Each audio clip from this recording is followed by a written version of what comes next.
Seja bem-vindo ao Energizei Cash, o programa que veio para energizar você e seus negócios, batendo um papo sobre empreendedorismo e energias renováveis. Esse episódio é patrocinado pela Soul Energy, maior distribuidora de equipamentos fotovoltaicos do Norte e Nordeste. Apoio Inbec, Café Santa Clara. Realização Instituto Solar. Olá, meus amigos, sejam muito bem-vindos ao Energizei Cash. Eu me chamo Pedro Vasconcelos, fundador do Instituto Solar, e hoje nós vamos falar sobre contabilidade para usinas de energia solar fotovoltaica.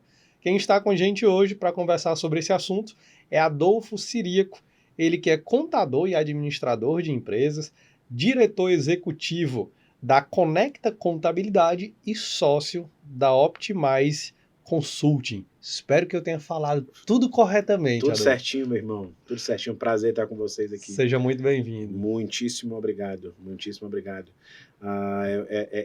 Antes de qualquer coisa, é um prazer estar falando de dois temas que eu gosto bastante. Energia renovável e contabilidade. Então, vamos aproveitar esse tempinho aqui juntos. Maravilha. Temos aí papo até dizer chega, né? Vamos lá, vamos pra frente. Vamos ver se a gente enche esse saco aí.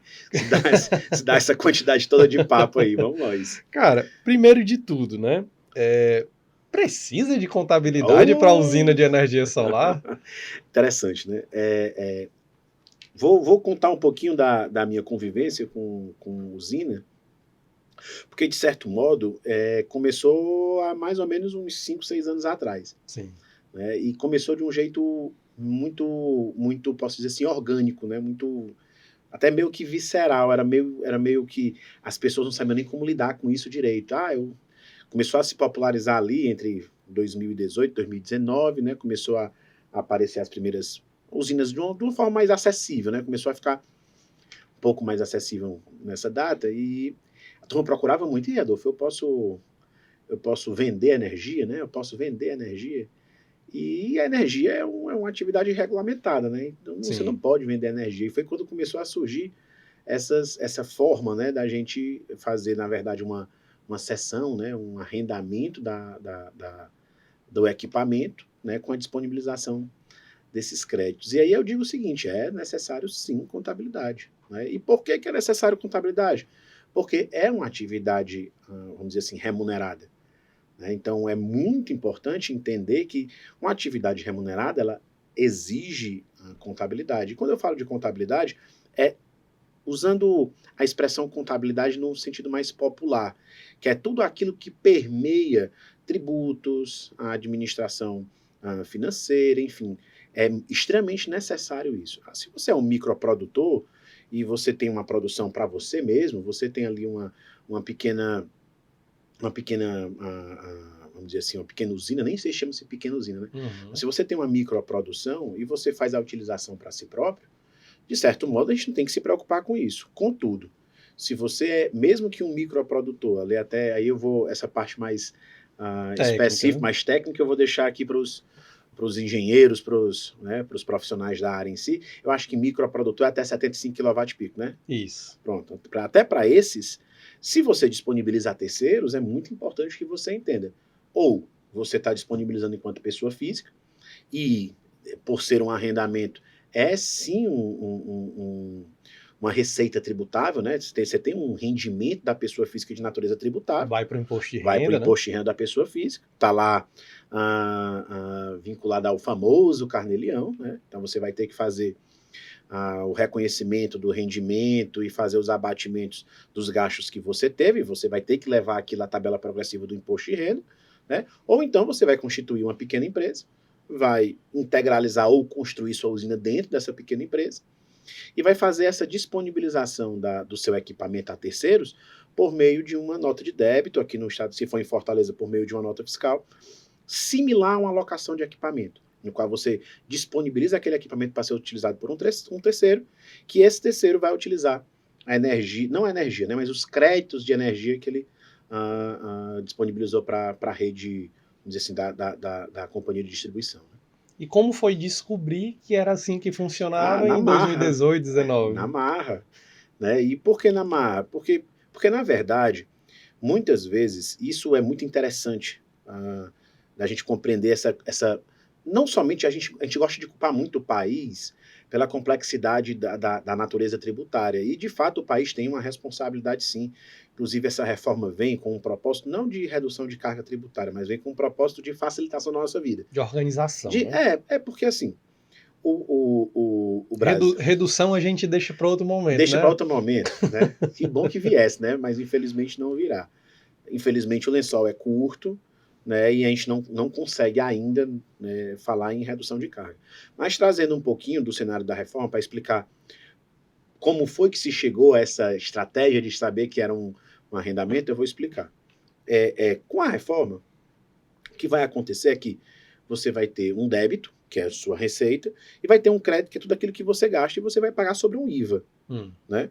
Então, tudo passa a ser IVA. E se alguém que está assistindo a gente já foi para Europa, já foi para, se eu não me engano, acho que o Uruguai também usa aqui no Sul. São muitos países, são 170 países no mundo, ou um pouco mais do que isso, já utilizam essa sistemática da reforma, né, que é do IVA. Né? E aí essa sistemática vai ser trazida para o Brasil para simplificar, ou seja, você gera um débito, gera um crédito, sobre a diferença você vai recolher o tributo. Né? Ou seja, uma reclamação que todo empresário sempre teve era pagar no faturamento o imposto, e o IVA vai trazer ali meio que um pagamento de imposto no lucro. Sobre o valor agregado, vamos dizer desse jeito, porque o lucro tem um pouquinho mais de complexidades ali envolvidas. Mas é basicamente como se fosse um lucro bruto, né? Isso. Como a gente está falando para um público que é menos técnico, mas de maneira bem resumida e simplória, é exatamente isso daí. E aí o que acontece? Quando a gente fala desse IVA, tudo fica um pouco mais simples. Né? Contudo, até hoje não tinha sido assim, e ainda não é. Só vai passar a ser, a reforma só vai estar plenamente incorporada ao país em 2033. Então imagine que ainda tem tempo aí, tem Zé para até chegar lá.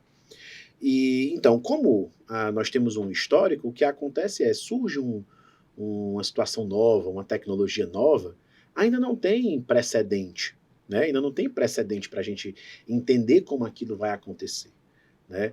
E aí você começa a achar as adaptações dentro daquilo que faz um pouco mais de sentido. É olhar para o mercado e dizer, o que é que tem parecido com isso aqui funcionando? Né? Então, o que aconteceu foi algo nesse sentido, né? Porque na prática, se a gente for pensar, é de fato o que acontece. Então, quando você goza dos créditos de um terceiro, o que está acontecendo é que o terceiro está cedendo não a energia, porque a energia, quem está recebendo energia não é quem está gozando dos créditos. Quem está recebendo energia é a rede elétrica da companhia de distribuição. Então, ele está energizando aquela rede. O que vai acontecer é que o usuário, a partir de uma quantidade de energia que não necessariamente é aquela, até porque você pode estar gerando a energia lá em Quixaramubim e está utilizando esse crédito no Crato, vamos dizer desse jeito. Então, você não está usando muito, provavelmente, até porque não ia dar para você saber se é energia fisicamente, né? Então, o que acontece é você injeta uma quantidade de energia na rede e você tem direito a gozar, a usufruir de um crédito correspondente ao que você injetou. Ora, se não é o próprio usuário ou o próprio proprietário que está fazendo o gozo desse crédito, ele pode repassar esse equipamento a um terceiro. Então, ele repassa esse equipamento para que os benefícios decorrentes daquele equipamento sejam gozados por terceiros. Então, basicamente, essa foi a forma que se achou, né, de se encaixar essa questão relacionada a rendimento e reconhecimento de receita das operações de energia. Né? Eu imagino que a inspiração, como muita coisa no mercado de engenharia, na área de elétrica faz, tenha sido no mercado de imóveis. Sim, Você olha, o mercado imobiliário funciona assim, isso aqui me parece bastante com o mercado imobiliário, deixa eu utilizar o que se faz lá numa locação de imóvel e adaptar para uma locação de energia. E teve também muita discussão, né? E aí eu vou... Não sei se vocês recordam, se você recorda, né? E aí usuários... Não usuários, mas ouvintes se recordam, né? Lembra que uma época, isso foi discussão, uma pauta de discussão durante o governo Bolsonaro, que até o Guedes chegou a dizer assim, a gente não vai criar o imposto do sol. Sim, né? Não vamos taxar o sol. Não vamos taxar o sol, né? Eu lembro que tinha muita discussão de como estava em expansão e como está, acho que deve ter sido não faço ideia do tamanho do mercado, mas eu suponho, até pela quantidade de negócios vinculados à energia com os quais eu trabalho e trabalhei, imagino que 2023 tenha sido o ano de maior quantidade de usinas ligadas, né? Eu vi um vídeo recentemente que falava então, dessa quantidade de novas usinas, né? Mas trazendo para esse ponto, quando o Guedes falava assim, não vamos taxar o sol, era porque, imagine, eu enquanto pequeno gerador, eu não estou vendendo energia para a companhia, porque eu estou usufruindo. Ora, é simples. Se eu cedo para que um terceiro seja, então, o usuário, o beneficiário dos benefícios, dos resultados decorrentes daquele equipamento, nada mais justo do que ele aproveitar esses créditos, né? Então, o caminho foi mais ou menos esse. Eu queria voltar agora lá para o momento que você falou de imposto de renda, né? Então, claro. E vamos separar aqui. Vamos dizer que eu vou investir na construção de usina e vou fazer a instalação da minha usina, vou locar ou arrendar aquela usina para um terceiro que vai gozar dos créditos, vai ter uma economia com gastos com energia e tudo mais, mas está tudo na minha pessoa física. Qual é o passo a passo? O que é que acontece com a minha vida contábil? Boa. Primeiro passo, quando uma pessoa física, né, ela constrói uma usina, o que ele tem que entender é o seguinte, eu contabilizei 100% do custo de construção da minha usina, que muitas vezes não é um ponto. Sim. Né? Então, muitas vezes o que acontece é o seguinte, tira por quem constrói casa. Geralmente o recibinho ali não vai para a conta do custo de construção de uma casa. Sim. Isso é extremamente importante. Né?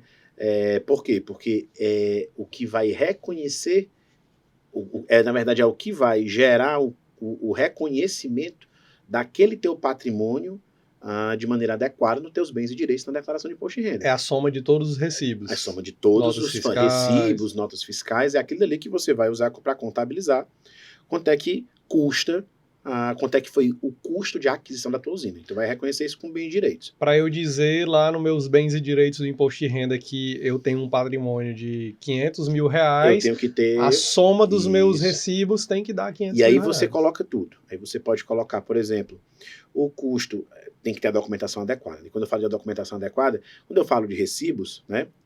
Quando eu falo de pessoas físicas, eu posso utilizar como recibo para reconhecimento do custo. Mas quando eu falo de pessoa jurídica, eu tenho que ter nota fiscal. Isso. Né?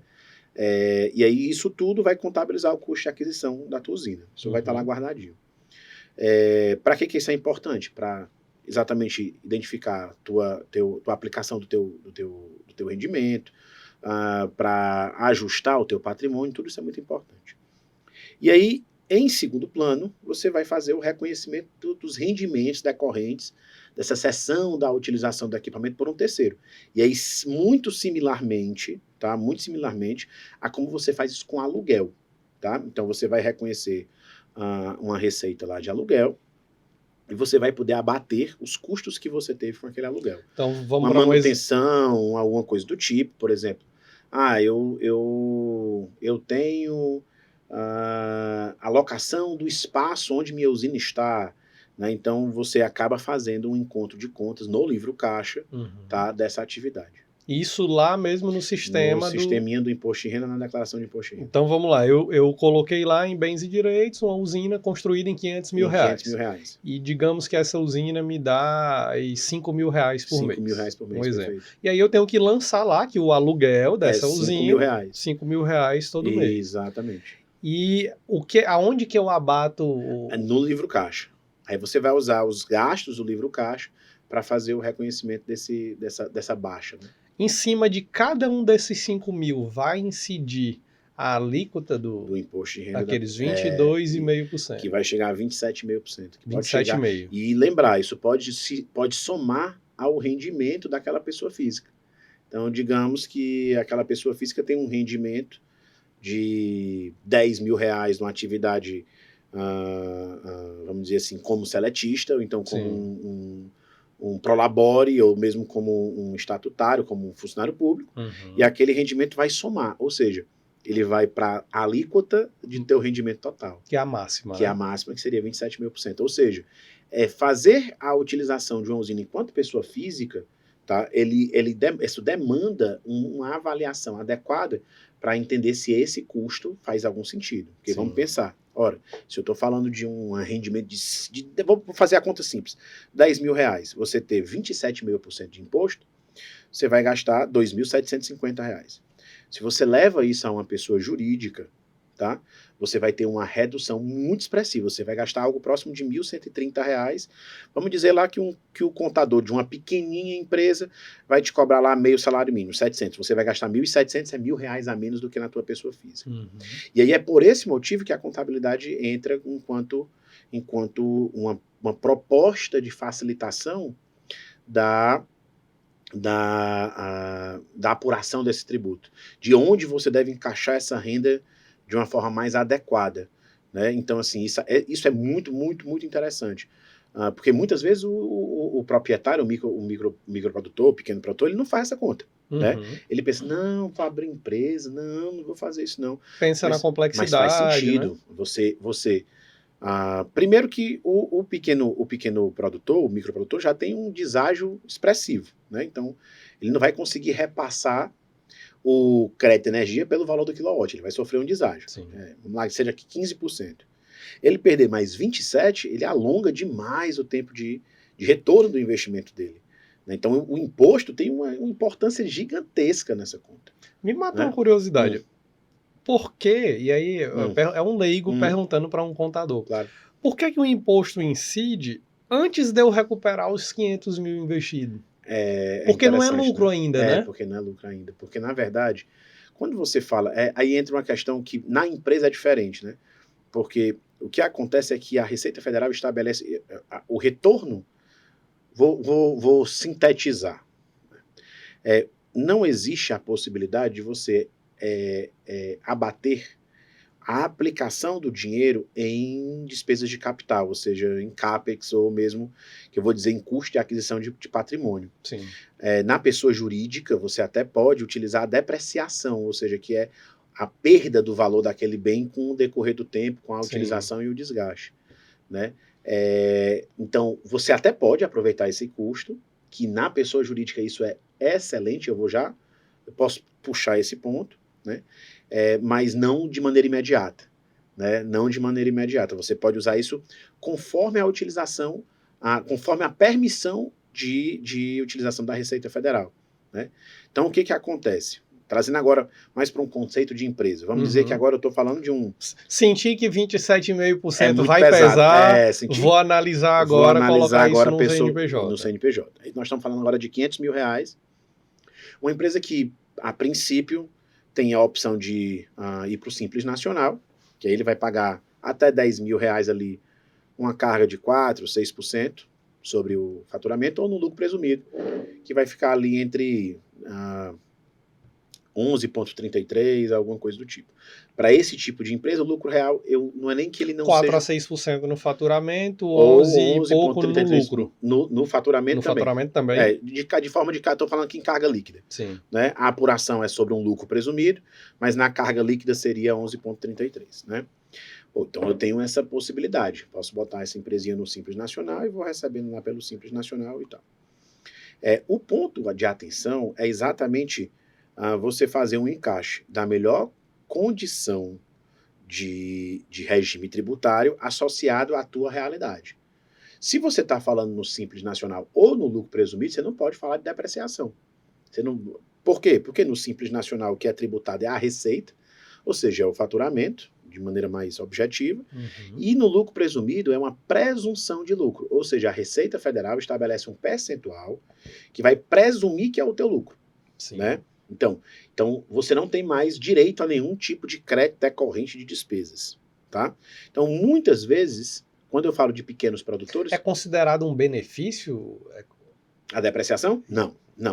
Até porque ela é uma despesa que tem que ser reconhecida na contabilidade. Mas é porque essas outras duas regras não levam em consideração nenhum tipo de crédito decorrente dos gastos, tá? Uma, porque, de fato, tributa a receita bruta, e outra porque você abre mão de aproveitar qualquer crédito, ou de comprovar qualquer despesa para ter um lucro que vai estar estabelecido num percentual. Se tu lucra mais ou menos do que os 32% previstos, a Receita vai te tributar só 32%. Ah, eu lucrei 60%. A Receita só te tributa 32%. Só te tributa 32%. Eu lucrei 8%, ela vai te tributar os 32%. Então é por isso que ter contabilidade faz muito sentido. Entende, Pedro? Por quê? Porque, de certo modo, você está falando de ter a possibilidade de gastar menos. E quando você fala de um investimento que é volumoso, né, vamos lá, estou falando de um investimento de uma pequena geração, estou falando ali de 500 a 1 milhão de reais, quão mais alongado, ou quão mais quão mais onerado e ofendido é a tua receita por tributo, por juros e por qualquer outra coisa, mais longo vai ser o teu retorno. Então isso é muito importante para o empresário ou para o investidor entender que ele está fazendo um alongamento aí do retorno do investimento dele. E ele deve encontrar caminhos para evitar... para isso. E aí quando a gente está falando de, por exemplo, daquele já que tem uma usina um pouquinho maior, que já tem um faturamento ali na usina de 60, 100 mil reais, até um pouco menos, a depender da situação, você tem outros caminhos de planejamento tributário para seguir. Um deles é a utilização da depreciação. Sim. E olha como é interessante.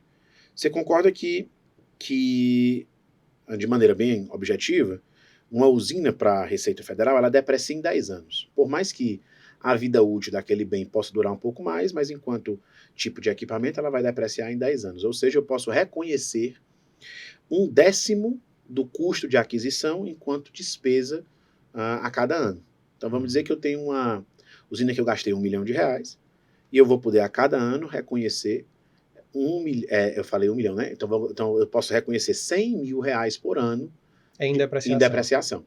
E essa depreciação vai reduzir o meu gasto, ele vai reduzir meu lucro e, consequentemente, minha carga tributária.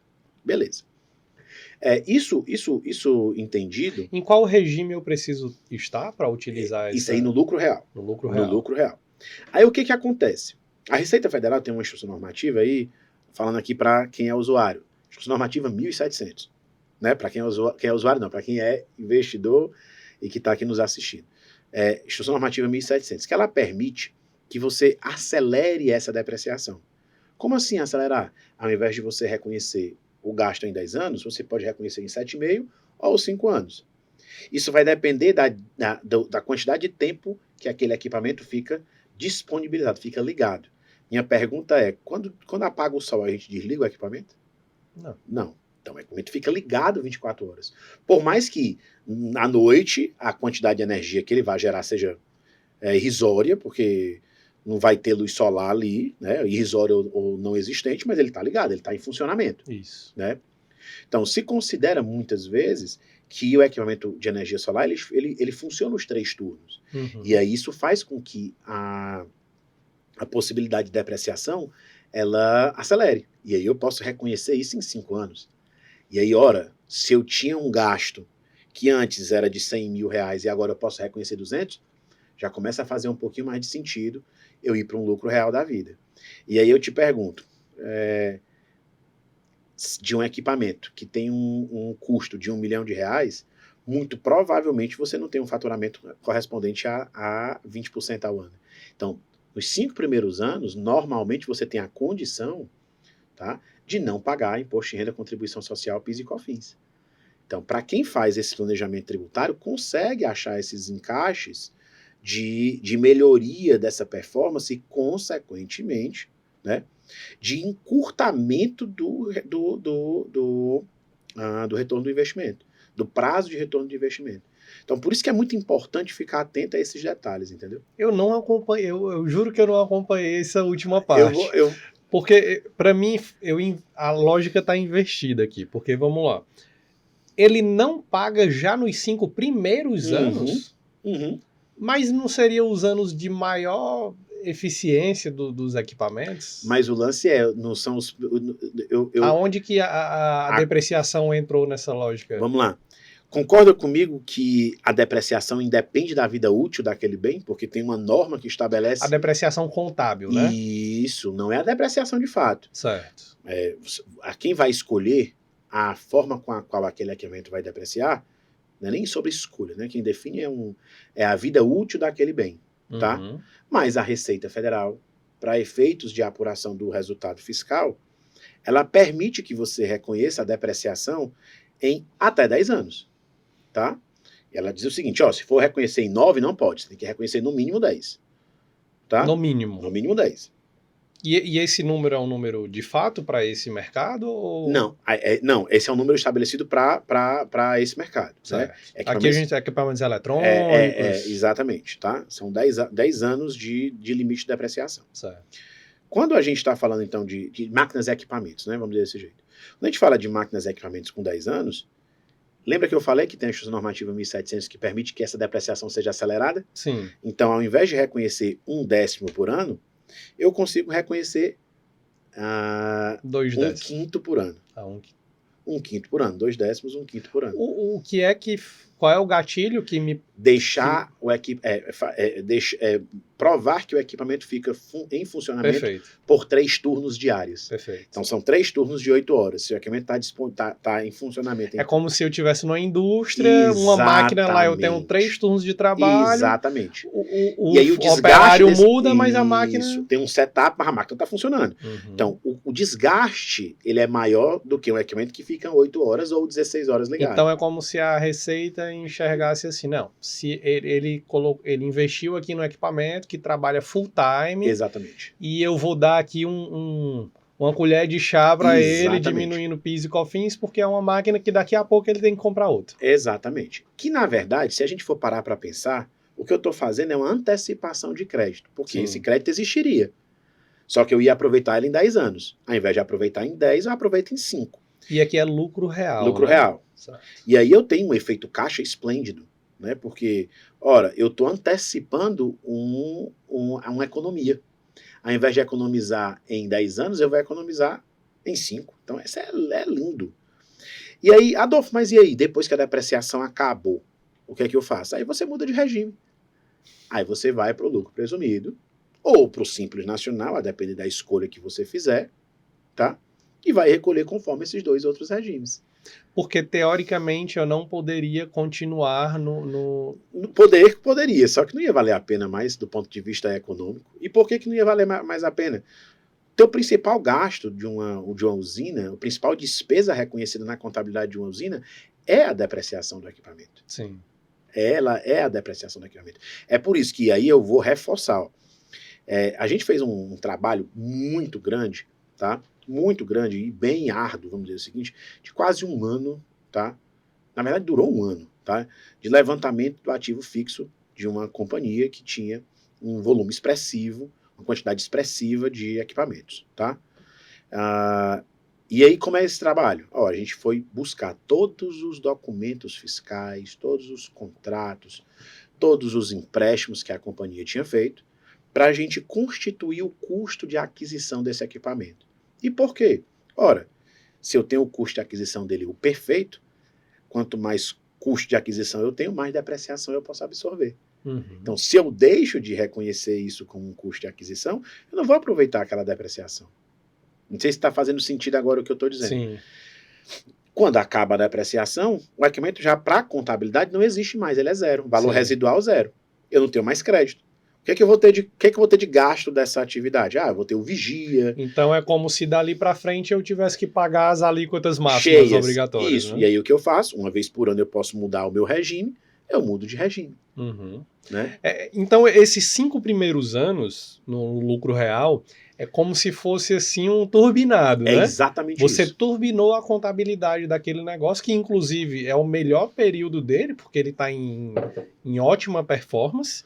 E depois que tu turbinou ele, tanto tecnicamente, porque ele tá novo, né, por 5 anos, como contabilmente, tu volta ele para um regime mais simples, digamos assim. Exatamente isso. Exatamente isso. E, obviamente, esses 5 anos pagando um pouco menos de tributos, você acelera o retorno do investimento. Exatamente, você tem um payback mais rápido. Então, legal. Por que contabilidade é importante? Respondendo a pergunta lá do começo. Exatamente por isso, né? Mas é o seguinte, a Receita não vai me pegar. Eu não emito nota. Eu não reconheço esse gasto. Amigo, zero problema. Segura aí. Entenda.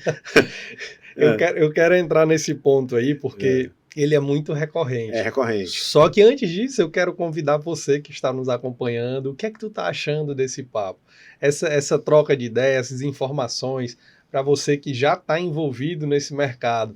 Tá fazendo sentido? Tá difícil essa sopa de letrinhas? Comenta aqui embaixo. É importante a gente ter esse teu feedback. O que é que a gente conversou aqui que tu já sabia? Ou o que é novidade? Compartilha aqui com a gente. Se tu está nos acompanhando nas redes sociais, deixa aqui o teu comentário. Caso não, manda uma mensagem pra gente pelo QR Code que está aparecendo aqui na tela, vai direto pro nosso WhatsApp. Segura aí um instantinho, a gente vai para um rápido intervalo e volta já.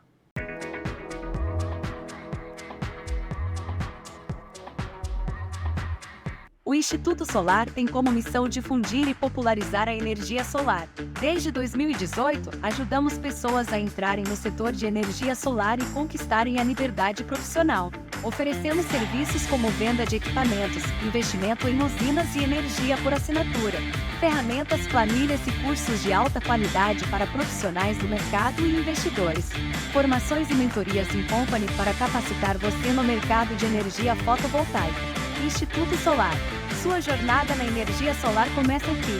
Acesse nosso site e redes sociais para saber mais.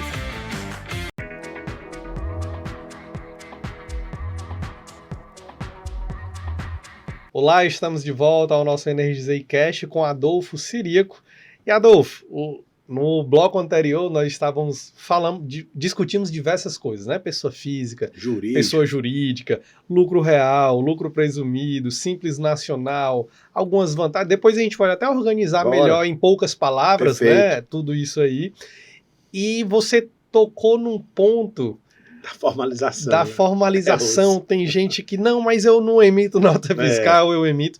Eu queria entender a importância, o risco, o que... Porque vamos lá, vamos ser muito honesto, né? Eu tenho diversos amigos que investem em imóveis, por exemplo. E o cara nunca emitiu uma nota fiscal, ou nunca colocou isso no imposto de renda, por exemplo. E aí? Vou falar... E eu tenho certeza que o governo sabe disso aí. Pois é. Eu vou trazer 2 pontos aqui primeiro. O primeiro ponto é o seguinte. A nota fiscal, ela não é uma obrigação principal. Ela é uma obrigação acessória. E aí, muitas vezes, a gente pensa assim, eu não emito nota, não preciso pagar imposto. Meu lindão, não é assim, não. Me perdoe eu trazer essa notícia triste para você, tá? Mas o imposto não incide somente sobre o que você emite nota. Se você não emite a nota, você, na verdade, está incorrendo em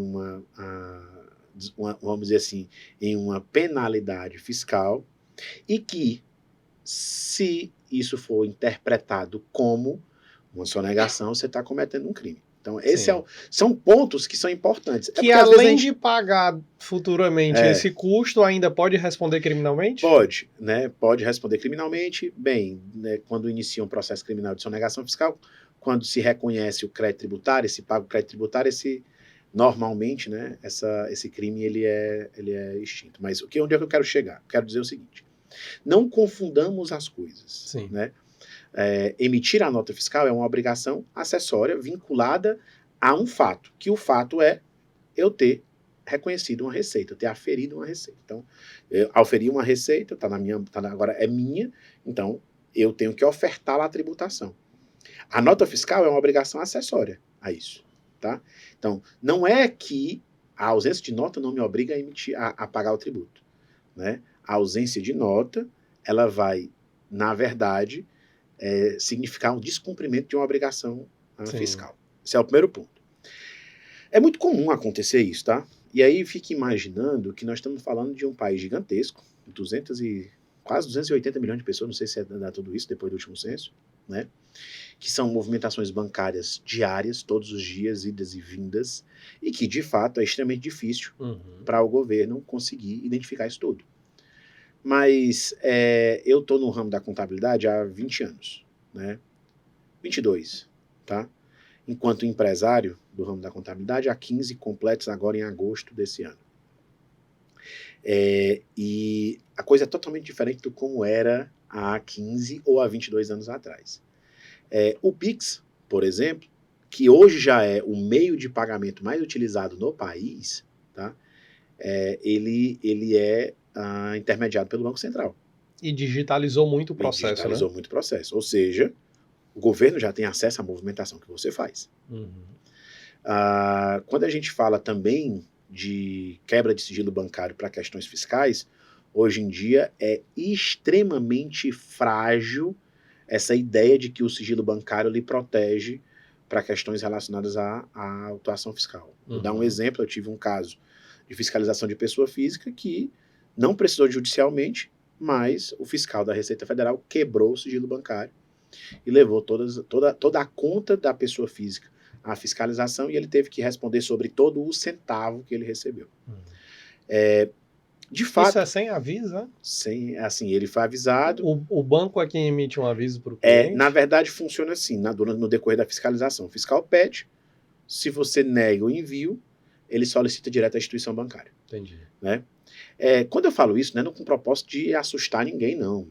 Mas é de alertar. Informar, né? Eu acredito que para adultos, certas coisas precisam ficar claras. Né? E que o país possui regras. Né? A gente reclama muito, né, que país é esse, sem regra e tal, mas quando o fisco vem, né, a gente acha ruim a mão dura do governo. Né?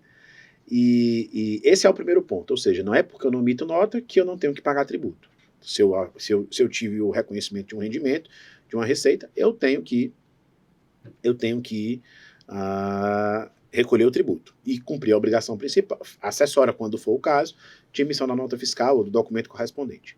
Muitas vezes o que acontece é que empresas que não estão sediadas em Fortaleza, e eu vou falar já por que Fortaleza, não emitem nota fiscal do seu arrendamento.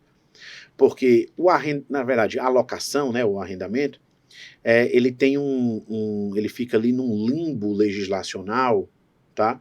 Que o município não tem como tributar ISS, o estado não tem como tributar ICMS, e aí não tem órgão que regule a emissão da nota fiscal para alocação.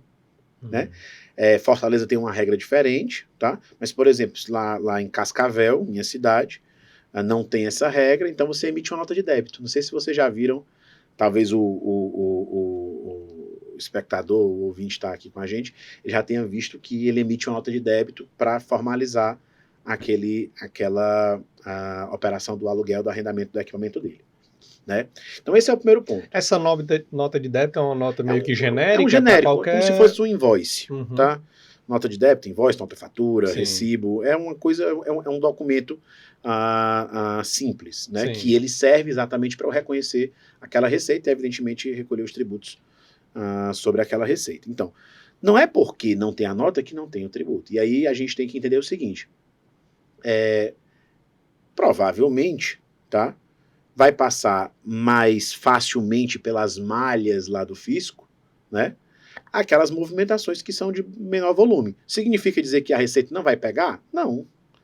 Tenho que dizer que você está sujeito, mesmo tendo movimentado valores muito pequenos, você está sujeito a ter que esclarecer em algum momento. A probabilidade de fato é um pouco menor, mas não significa dizer que você está isento da receita bater na tua porta e te pedir esclarecimentos a respeito de rendimentos que você tem, né? Quem já movimenta, já tem uma movimentação um pouco maior, tem que ter muito cuidado. Você não pode achar que vai entrar dinheiro na sua conta, oriundo de uma pessoa jurídica ou de uma pessoa física, e aquilo ali vai ficar por aquilo mesmo. Então, é extremamente importante ter cuidado. Principalmente, tá? Por questões relacionadas à declaração de imposto de renda. Já há algum tempo se fala em gerar uma declaração de imposto de renda meio que automática para o contribuinte. A gente gasta muito tempo ainda preparando papel. E está ficando cada vez mais, Cada vez mais, cara. Cada vez mais. Presta atenção. Presta atenção, como é que está a declaração hoje? Tu pega toda pré-preenchida. Tem a automática, né? Tem a pré-preenchida, tem a automática, ou seja, daqui a pouco vai ser tu chegando numa carta e dizer o seguinte, tu tem que pagar tanto. Se tu contestar, faz a tua declaração de ajuste. Sim. Daqui a pouco vai ser assim. E de certo modo... E isso é bom, né? Isso é bom, tá? Por quê? A gente também tem que entender que nossa alta carga tributária também decorre de um nível muito alto de sonegação fiscal que a gente tem. Sim. Né? Então, assim, quanto mais correto a gente pagar nossos tributos, melhor para a sociedade. Eventualmente, uma hora vai se isso reduzir. vai se reduzir, né? Então, assim, esse é um ponto importante, entender essa característica. É importante, sim, ofertar a tributação dos rendimentos da alocação dos equipamentos, né? Total. É importantíssimo. Eu queria que a gente fizesse aqui um paralelo agora de 2 tipos de usinas, né? E a gente discutisse as questões contábeis em relação a ela. Hoje existem as micro-usinas, você falou, são usinas que são até 75 kW. Eu tenho uma, meu pai estava ontem, meu pai mora num sítio, já está aposentado, estavam lavando as placas ontem lá. Legal. Você tem uma? Eu tenho uma. 75, eu tenho um limite, 75 kW. Legal. E aí, então a gente tem aqui uma usina dessa, ou dias de hoje, a gente está falando de investimentos que vão até ali a casa dos 250 mil, vai depender muito do tipo de investimento, mas vai ficar Por dentro aí, dessa expectativa. E aí a gente vai para uma usina de 1 mega, por exemplo, uma usina que já está na mini geração, dependendo também de diversos fatores, vai ficar ali circulando na faixa de uns 3 milhões, né? Tem alguns, dependendo do comercial, pode ir para mais ou para menos, ou para bem menos, enfim. A gente tem essas 2 realidades, mini geração, micro geração, uma com investimento ali de poucas centenas de milhares e outra já passa para a casa dos milhões. Como você tem uma, vamos começar pela de 75. O que é que eu preciso me preocupar? Qual que deveria ser a minha rotina, os meus cuidados contábeis em relação a essa usina? Bem, se você é o próprio usuário da energia, que é o meu caso, tá? A preocupação ela é meio que nula, né? E por quê? Porque se você é usuário, basicamente você está gozando dos resultados de um patrimônio. Né? Então, se você goza dos resultados de um patrimônio, é meio que como se você estivesse morando na sua própria casa. Você usa essa energia para sua residência, para empresas. Exatamente. No meu caso é residência dos meus pais, residência da minha família, que é eu, minha esposa, minha filha, e meu negócio. Né? Então, é onde eu divido. Eu gero mais ou menos uns 7 mil kW, 8 mil kW por mês. Né? Então é onde eu divido essa energia. Como eu sou o próprio usuário, eu de certo modo não preciso me preocupar porque eu estou usando algo que foi eu mesmo que consumi, que eu mesmo que gerei. Então eu comprei uma casa, estou morando dentro da casa que eu comprei. Você não está alugando a casa para ninguém. Não estou alugando a casa para ninguém. Estou alugando a casa para mim mesmo. Exato. Né? Se eu estou repassando a um terceiro, muito provavelmente quem tem essa característica é uma pessoa física. Sim. Né? E provavelmente ele deve estar consumindo ali uma parte que é dele mesmo, e a outra parte ele está disponibilizando para outras pessoas, né? Tá, um irmão, ou mesmo para uma dessas empresas que fazem o processo de intermediação para alugar, para repassar o crédito para terceiros. E aí você vai ter um rendimento decorrente dessa operação. Vamos pegar esse exemplo que você citou. Eu vou pegar o crédito dessa usina, vou colocar na mão de uma empresa que gerencia esse crédito e vai comercializar isso aí no mercado. Perfeito. Como que é o meu cuidado, o meu dia a dia em relação à contabilidade? Ele vai ter que, aí geralmente é uma pessoa física, ele provavelmente vai receber um relatório identificando qual é o rendimento que ele teve naquele determinado período, e ele vai ter que ofertar aquele rendimento à tributação, descontado o que ele puder descontar. Por exemplo, a taxa lá, ele vai receber, vai ter um deságio, né? Eu não sei quanto é que tá o deságio, sei lá. A parte boa é porque eu não tenho deságio, né? Como eu mesmo consumo minha energia, então não tenho deságio. Então vamos dizer que seja um deságio de 5%, mais os 5, 8% da taxa da administração da intermediadora. Então ele de cara já vai receber ali 75%, 73% do total, então, daquele crédito. Se aquele crédito era R$1, acho que o crédito hoje deve estar 98 centavos, né? Nessa faixa, né? Vamos dizer que seja R$1, ele vai receber ali 75 centavos, mais ou menos. E aí ele vai ofertar esses 75 centavos à tributação, né? Isso na pessoa física. Vamos lá, uma usina dessa hoje, aí dando um dado, né? Uma usina dessa hoje, ela consegue gerar ali um faturamento para esse pequeno investidor. Vamos considerar não uma pessoa física, mas um pequeno investidor que abriu um CNPJ uns 7 mil reais, e colocou ali numa gestora de crédito, ela consegue chegar nessa faixa, 6, 7, orbita ali na faixa dos 7 mil reais mês. Qual que tu acha que é o melhor regime para Bom, a gente Se pode dizer for que isso é um negócio. É um negócio. É um negócio, tá Se for produzindo uma ali pessoa, 7 mil. se for uma pessoa física, tá? Sem a menor sombra de dúvida, é reconhecer isso a depender da tua característica de tributação. Ou seja, Sim. se você é um empresário, geralmente empresários recebem como distribuição de lucro. Ou então você não tem outros rendimentos tributáveis, joga na tua pessoa física. Na carga líquida de imposto de renda, você não vai pagar os 27 cheios, mas vai dar ali algo próximo de 11, 8, entre 11 e 12%, entre 8 e 12%. Tá? Vai estar mais ou menos isso. De cabeça não sei a carga líquida exatamente para isso, mas vai dar mais ou menos esse volume. Pode ficar um pouquinho menor, porque se você tiver filho, tiver esposa, tiver gasto com saúde, aí você consegue fazer uma equalização para não pagar nenhum tributo. Então, vale a pena fazer a avaliação com pessoa física. Mas já falando de, por exemplo, você ter uma empresinha para isso, para receber 7 mil reais, ora, você está falando da possibilidade de, ao invés de pagar 27, se você tiver outros rendimentos, você pagar 6 lá no Simples, 4 lá no Simples Nacional, né? Então, de certo modo, tem que fazer conta, tá? Tem que fazer conta. Não pode deixar de fazer a conta. Busca um contador que ele com certeza vai. Então busca a Conecta, né? Pergunta. E aí, com certeza, eles vão te explicar, ele vai te explicar, ou a Conecta vai te explicar, né? Como é que faz esse processo. Recebemos muito essa pergunta. É uma usina pequena que vai para essa lógica. Dá para colocar um MEI? Vamos lá. E reduzir ao máximo os custos dela? Eu tento não ser prolixo ou não ser técnico demais, mas eu vou contextualizar o nosso ouvinte, né? O nosso espectador, do que é o MEI. O MEI foi um negócio criado, tá? Salvo engano ali, ou foi em 2011 ou foi 2013, tá? Para regularizar determinadas profissões que não eram regulamentadas e que estavam na extrema informalidade. Sim. Certo? O que aconteceu? A gente começou a usar o MEI para coisas que não fazem sentido. Tá? E aí, isso acaba gerando uma desvirtuação do MEI. Né? Eu não sei, e aí eu vou confessar que, de fato, eu não recordo se existe uma atividade, tá, de locador de equipamentos dentro do MEI. Sim. Tá? Aí eu confesso que, como MEI não é muito minha praia, mas eu não recordo. De tanto ouvir essa pergunta, eu fui atrás. Foi atrás, né? Quando era pelo sistema municipal, o MEI, que isso mudou e agora é federal, tinha lá muito bem definido um KNAI, que era locação de equipamentos sem operador, alguma coisa do tipo. Se tiver essa, resolve. Agora, eu não sei se ainda tem. Porém, parece que mudou o sistema de emissão de nota fiscal, recente, acho coisa de 1 ano, e aparentemente não está mais disponível lindamente como era lá no passado. Pois é. Aí é o seguinte, ora, se você tem um investimento como esse, a 250 mil reais, para você ter um MEI, você já estourou seu limite.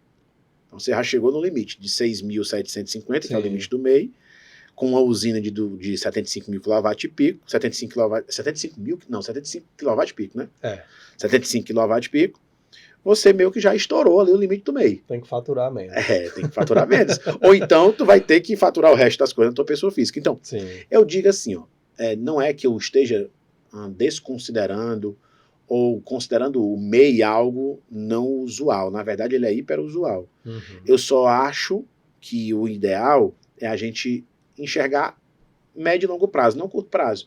Porque às vezes o MEI é uma solução de curto prazo. Eu quero resolver aqui. O Simples Nacional parece ser um bom primeiro passo para uma usina desse tamanho. É um bom primeiro Faria passo. sentido eu já pensar num lucro real? Não. Para algo a gente vai para esse daqui. Vamos. Quando que é numérico, é faturamento, é número mensal que me faz pensar em mudar de regime? Eu não consideraria que existiria um gatilho já pré-determinado, mas é muita realidade da sua pessoa física e a realidade do seu investimento, ou seja, das características da sua pessoa física e das características do seu investimento. Né? Então isso é muito o ponto mais definidor, vamos dizer desse jeito. Né? Quando a gente está falando, por exemplo, de 1 mega, eu não sei quanto de receita gera 1 mega. Sei lá, deve gerar 100 mil reais, é mais ou menos isso? Enquanto tu vai explicando, eu vou fazer as contas aqui de cabeça. Pois Daqui é. a pouco eu trago. Vamos dizer aqui que seja mais ou menos uns 100 mil reais, né? Se for 100 mil reais, eu não tenho a menor dúvida que uma possibilidade via lucro real é interessante. Porque imagina, eu vou ter ali, eu não dá 100 mil reais não, tô fazendo as contas aqui, será que dá tudo isso? É muito. 3 milhões, aí a gente adapta aí, né? Vamos ver. Mas enfim. Pode ficar ali na faixa de uns 40, 50 mil. Vamos lá. Vamos dizer que seja 40, 50 mil. Eu tenho 3 milhões de investimento, de CAPEX, vamos desse jeito, de despesa de capital. Sabe o que é que vai acontecer? Esses 3 milhões eu posso aproveitar 300 mil por ano, sem a regra da depreciação acelerada, ou 600 mil por ano, com a depreciação acelerada. Se eu pego 50 mil reais e multiplico por 12... que facilita as contas. Multiplica por 12, morreu. Então, para quem tem investimento de 1 mega, faz muito sentido ir para uma empresa do lucro real. Faz muito sentido, porque você não vai pagar nenhum centavo de imposto. Então, assim, tem que realmente fazer essa conta, sabe? Por isso que eu não gosto de definir um gatilho, né? Eu coloco que, assim, eu gosto de dizer que nossa missão enquanto contabilidade é gerar segurança e facilidade, certo? Então eu gosto de dizer o seguinte, o que é que eu entrego? Eu não entrego folha, imposto, balancete, não. Eu entrego segurança e facilidade ao empresário. Só que tem uma coisa que eu não posso entregar para o empresário, que isso não é meu, né? Que é o quê? É uma facilidade que passe além do que a regra me diz. Sim. Se a regra é complexa, eu tenho que, com facilidade, mostrar as complexidades da regra, mas não dizer que ela é uma moleza e que não tem problema. De forma simples, tem que explicar o complexo. De forma simples, explicar o complexo. E aí tem muitas vezes a gente quer ter gatilhos. E eu não acho que esse é um bom caminho.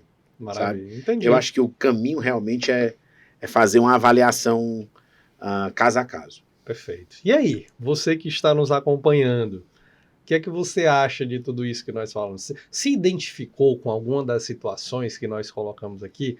Deixa teu comentário, que é muito importante pra gente. Segura aí um instantinho, a gente vai para um rápido intervalo e volta daqui a pouco.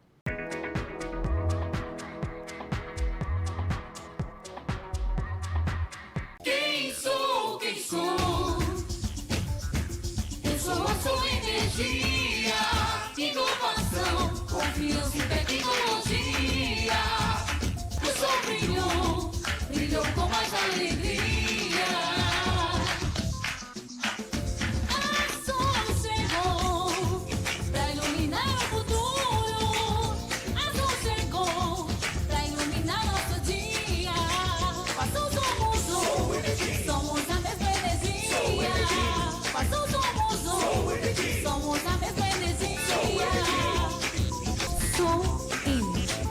Solar é agora.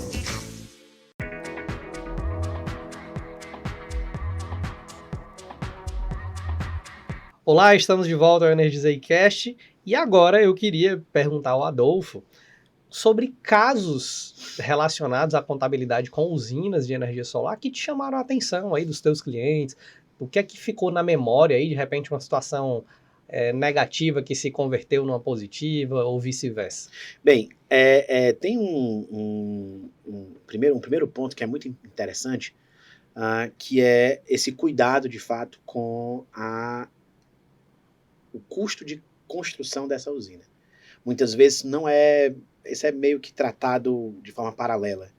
E isso pode representar um resultado muito, muito, muito expressivo, né? Na sua tributação, vamos dizer dessa forma. Então, esse cuidado é muito importante. Às vezes a pessoa faz, né, o investidor tem que fazer terraplanagem, tem que adaptar terreno, tem que gastar com segurança, e nada disso está entrando ali na conta, né, do custo de construção, né, do custo de adaptação daquele bem. Então, esse é um ponto bem importante, né? E outros pontos importantes é exatamente esses detalhes que no decorrer dessa conversa, porque eu acho que a conversa, por mais ter sido, vamos dizer assim, curta, foi muito densa, né? Porque eu acabei colocando muitos detalhes aqui, e o que eu coloco assim, de mais importante é exatamente esse cuidado com adaptar a tua realidade à melhor condição tributária possível. Então, conhece bem teu investimento, conhece bem a realidade da tua pessoa física e adapta isso ao melhor regime tributário. Eu acho que esses 2 pontos são os mais interessantes, né? E para quem também, me lembrei de um detalhe. Tem uma ação bem interessante, que é uma ação do ICMS que se faz em relação... Eu até vi que tem um colega nosso... É um tema que quando a gente fala aqui, pega fogo. Tem um colega nosso, que é o Dr. Everton. Eu acho que ele já esteve aqui. Já esteve aqui, inclusive. Pronto, um craque de bola, tá? É o cara que é referência no estado desse trabalho, dessa ação. Então, assim, quem é mini produtor, né, ou pequeno produtor, vale muito a pena escutar essa ação do ICMS, porque também garante um encurtamento do retorno do investimento, né? Perfeito. Quem quiser conhecer mais sobre o serviço prestado por vocês, quais redes deve procurar? Bem, primeira que eu queria sugerir é que quem está aqui assistindo a gente, então acesse nosso Instagram, @conectacontábil, né? Eu também estou lá no Instagram, o meu é Ciriaco.adolfo, né? Então, que siga a gente no Instagram. Nosso site, eu também vou pedir para disponibilizar um link aqui para o nosso site, né? Falar um pouquinho da Conecta, somos uma empresa de contabilidade que já está no mercado há 15 anos, nascemos local, hoje em dia atendemos mais de 9 estados no país, né? Estamos atualmente com mais de 1.000 CNPJs na nossa carteira, uma equipe com mais de 100 pessoas, temos aí contabilizado mais de 100 milhões em tributos economizados, enfim. 15 anos de história. Pra caramba, hein? Muito, meu amigo. É muito. Temos 15 anos de história, somos certificado GPTW, 6 vezes consecutivas, temos o sistema de gestão da qualidade certificado ISO por 3 anos consecutivos, enfim. Nós procuramos nos posicionar como uma empresa de contabilidade séria, estável e que garante, antes de qualquer coisa, segurança e facilidade aos nossos clientes. Maravilha. Adolfo, obrigado pelo papo. Eu que agradeço. Prazer. Passou ligeiro, viu? Exatamente. Eu acredito, passou ligeiro. apesar de denso, eu acredito que a gente conseguiu responder Muito muitas perguntas, ou deixamos muitas perguntas no ar, né? E aí as perguntas coloca aí nos comentários, Já né? manda nos comentários para segundo momento. E fala bem do convidado também. É verdade, é importante. Abra o espaço para você dar uma palavrinha final aí para quem está nos acompanhando. Pessoal, eu agradeço a oportunidade. É um prazer aqui estar no Energizei Cash, né? Muito bom. E para quem tiver mais dúvidas, quiser trocar uma ideia com a gente, procura a gente lá no Instagram, Conecta Contábil, @Conecta Contábil, ou me procura no Instagram, @Ciriaco.adolfo, que aí a gente pode conversar um pouco mais. Maravilha. Meu querido, sucesso para você, os seus negócios. Obrigado. Sucesso para vocês também. Para você que nos acompanha, um grande abraço. Nos vemos no próximo episódio. Tchau, tchau.